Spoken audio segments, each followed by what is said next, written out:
샬롬, 주님의 이름으로 사랑하고 축복합니다. 찬송가 543장 찬양합니다.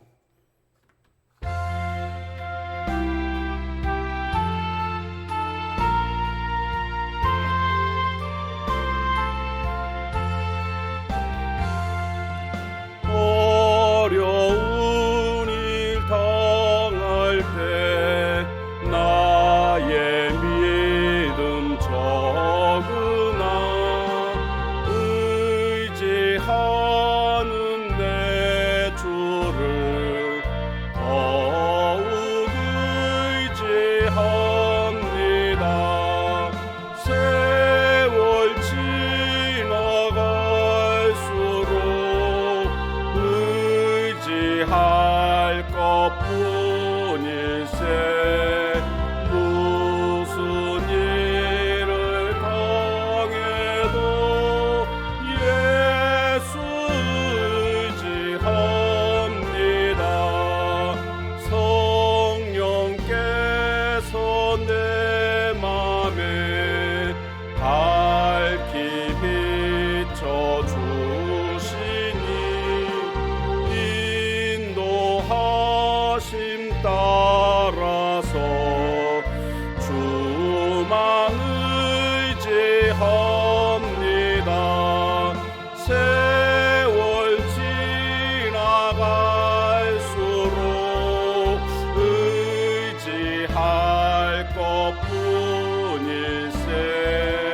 무슨 일을 당해도 예수 의지합니다. 아멘. 하나님 말씀 역대상 12장 1절에서 18절까지 보도록 하겠습니다. 역대상 12장 1절에서 18절까지입니다.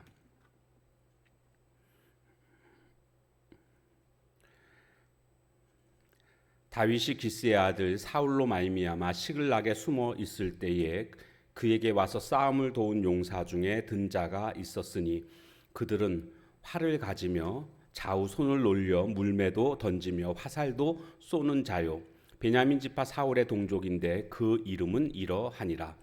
그 우두머리는 아히에셀이요 다음은 요아스이니 기브아 사람 스마아의 두 아들이요 또 아스마웻의 아들 여시엘과 벨렉과 또 브라가와 아나도 사람 예후와 기브온 사람 곧 30명 중에 용사요 30명의 우두머리가 된 이스마야이며 또 예레미야와 야하시엘과 요하난과 그데라 사람 요사박과 엘루세와 여리목과 부아랴와 스마랴와 하룹 사람 스바랴와 고라 사람들 엘가나와 이시야와 아사렐과 요에셀과 야소부암이며 그들 사람 여로함의 아들 요엘라와 스바다더라. 갓사람 중에서 광야에 있는 요새에 이르러 다윗에게 돌아온 자가 있었으니 다 용사요 싸움에 익숙하며 방패와 창을 능히 쓰는 자라. 그의 얼굴은 사자 같고 빠르기는 산의 사슴 같으니 그 우두머리는 에셀이요 둘째는 오바댜요 셋째는 엘리압이요 넷째는 미스만나요 다섯째는 예레미야요 여섯째는 앗대요 일곱째는 엘리엘이요 여덟째는 요하나니요 아홉째는 엘사밧이요 열째는 예레미야요 열한째는 막반네라. 이 갓 자손이 군대 지휘관이 되어 그 작은 자는 백부장이요 그 큰 자는 천부장이더니 정원의 요단 강물이 모든 언덕에 넘칠 때에 이 무리가 강물을 건너서 골짜기에 있는 모든 자에게 동서로 도망하게 하였더라. 베냐민과 유다 자손 중에서 요새에 이르러 다윗에게 나오매 다윗이 나가서 맞아 그들에게 말하여 이르되 만일 너희가 평화로이 내게 와서 나를 돕고자 하면 내 마음이 너희 마음과 하나가 되려니와 만일 너희가 나를 속여 내 대적에게 넘기고자 하면 내 손에 불의함이 없으니 우리 조상들의 하나님이 감찰하시고 책망하시기를 원하노라 하매 그때 성령이 30명의 우두머리 아마셀을 감싸시니 이르되 다윗이여 우리가 당신에게 속하겠고 이새의 아들이여 우리가 당신과 함께 있으리니 원하건대 평안하소서. 당신도 평안하고 당신을 돕는 자에게도 평안이 있을지니 이는 당신의 하나님이 당신을 도우심이니이다 한지라. 다윗이 그들을 받아들여 군대 지휘관을 삼았더라. 아멘.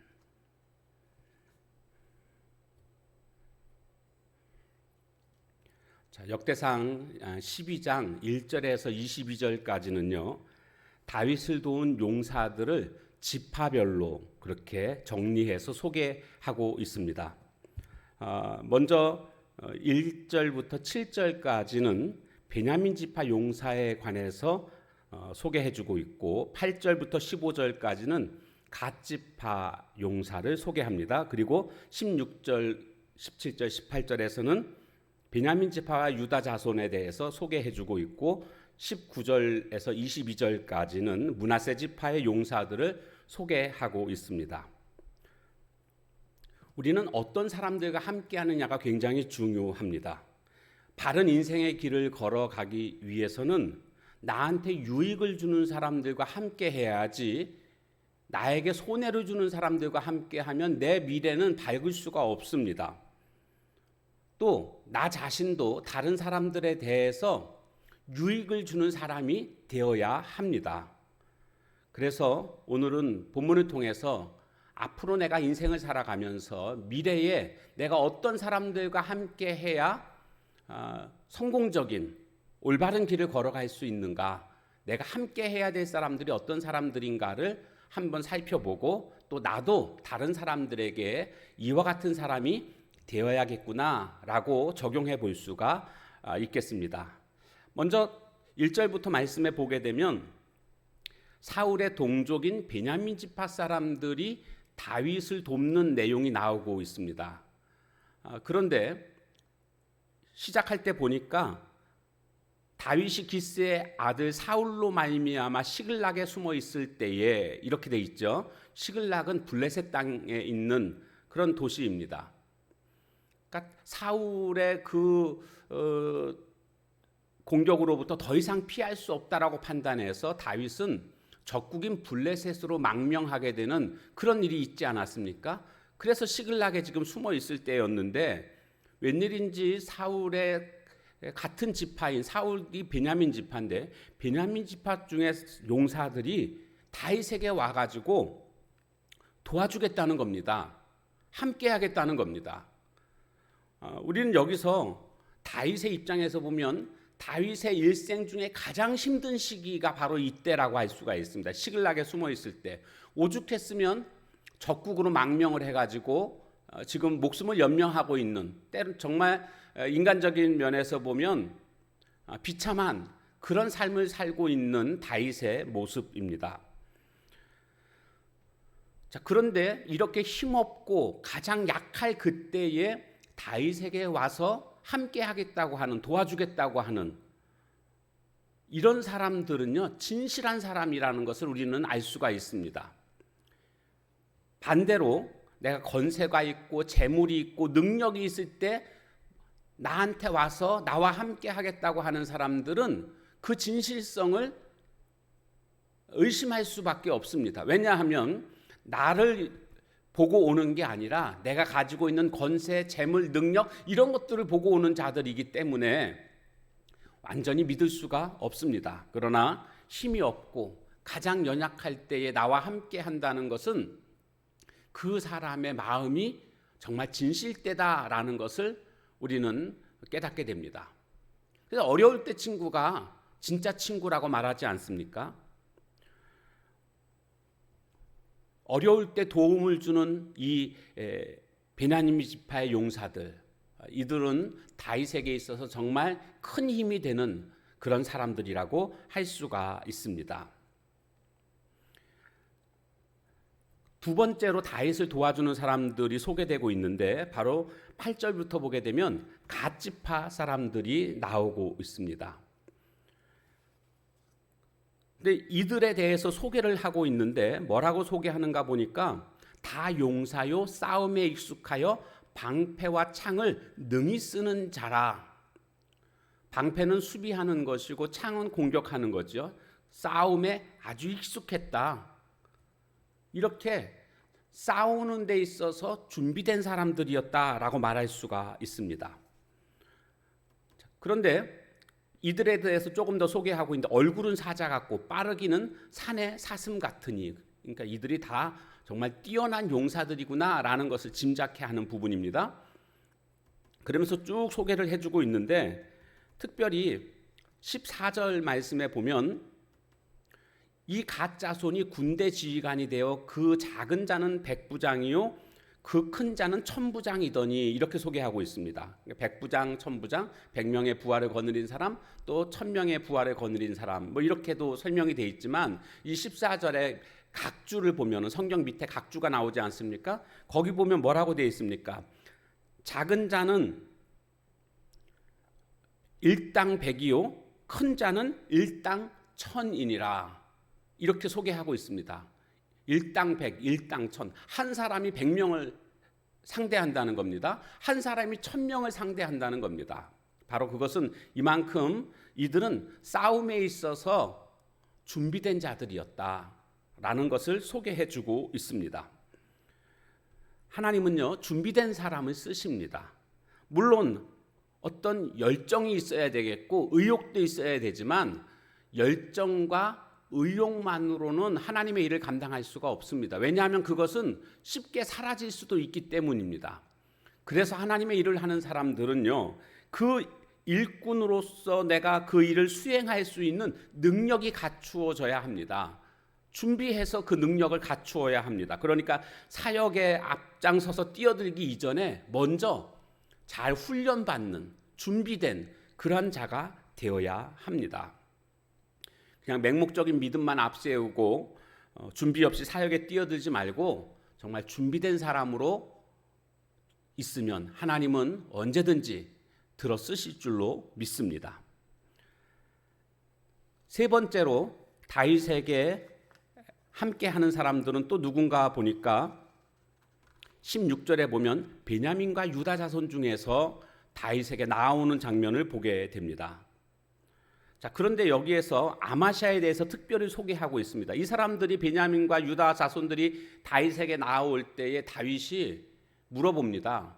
너희들 나를 잡으러 온 거냐 아니면 나를 도와주러 온 거냐 이렇게 다윗이 물어보자 이때에 그 18절에 보니까 그때의 성령이 30명의 우두머리 아마새를 감싸시니, 그러니까 우두머리인 아마새에게 성령이 감싸셨다. 그것은 요즘 말로 바꾸면 성령에 감동됐다 이렇게 말할 수가 있을 것입니다. 그러면서 이 아마새가 하는 말이 그 다음에 우리는 당신에게 속한 사람입니다. 잡으러 온 게 아닙니다. 당신과 함께 할 것입니다. 그러니까 평안하소서. 당신도 평안하고 당신을 돕는 자에게도 평안이 있을지니 이는 당신의 하나님이 당신을 도우심이니이다 한지라. 지금 당신의 하나님이 당신을 도우실 것이다. 이런 말을 하는 그 시작이 뭡니까? 성령에 감동돼서입니다. 성령에 감동돼서. 이것이 아마새가 하고 있는 말은 자기의 지혜로 말하는 게 아니라 성령에 감동돼서 성령께서 말하게 하심에 따라서 지금 말하고 있는 것입니다. 우리가 하나님의 일을 하고자 할 때에 무엇보다도 한 사람 한 사람이 성령에 감동된 사람들이 되어서 하나님의 일들을 하게 될 때에 모두가 다 성령님이 원하시는 한 가지 방향으로 힘을 합쳐서 함께 할 수가 있습니다. 저마다의 생각이 있습니다. 근데 성령에 감동되지 않으면, 또 다른 말로 이건 성령 충만이라고 말하죠. 성령 충만하지 않으면 자꾸 자기 생각이 앞섭니다. 저마다 생각이 앞서다 보면 하나가 될 수 없고 결국 분열하게 되고, 결국 성령 충만하지 않으면 사탄의 그러한 공격으로 와해되는, 무너지는 결과를 가져오게 됩니다. 그러므로 우리 모두가 한 사람 한 사람이 성령에 감동된 사람, 성령 충만한 사람이 되어야 할 줄로 믿습니다. 어떤 사람들과 함께 해야 되겠습니까? 성령 충만한 사람들과 함께 하십시오. 그리고 내가 성령 충만한 사람이 되십시오. 하나님은 오늘 우리에게 좋은 공동체를 허락해 주셨습니다. 우리가 만나고 있는 공동체 중에 우리 교회라는 공동체만큼 좋은 공동체가 또 어디 있겠습니까? 진실되게 서로를 향해서 유익을 주는 그러한 공동체 아니겠습니까? 이런 좋은 공동체를 주신 것에 대해서 우리는 늘 감사해야 되겠고, 또 다른 사람들에게 내가 유익이 되는 사람이 되어야 하겠습니다. 천국에서 만나는 그날까지 우리 함께 같이 성령 충만함으로 서로에게 유익이 되는 아름다운 공동체를 세워가기를 주님의 이름으로 축복합니다. 기도하겠습니다. 하나님, 어떤 사람들과 함께 할 것인가를 우리가 살펴봤습니다. 다윗이 어려울 때 도왔던 사람들, 그 사람들, 베냐민 지파 사람들은 참된 진실한 사람들이었음을 보게 됩니다. 마음이 하나 되는 것, 서로가 서로를 신뢰할 수 있는 것이 가장 소중한 것임을 깨닫게 됩니다. 또한 갓지파 사람들은 준비된 사람들이었음을 보게 되었습니다. 싸움에 능했던 사람들, 오늘 우리도 하나님의 일을 할 때에 준비된 모습으로 수행할 수 있는 능력을 갖추는 저희들 되게 하옵소서. 무엇보다도 성령 충만한 사람이 되게 하옵소서. 그래서 내 생각을 앞세우는 자들 되지 말고 하나님의 이끄심에 순종하며 따라갈 수 있는 저희들 모두가 되게 하옵소서. 좋은 공동체, 유익한 공동체, 하나님이 기뻐하시는 공동체를 세워가는 일에 모두가 한 마음이 되게 하옵소서. 예수님의 이름으로 감사하며 간절히 기도하옵나이다. 아멘. 주신 말씀 기억하면서 기도하시고 각자의 기도 제목 가지고 기도하는 시간을 갖도록 하겠습니다.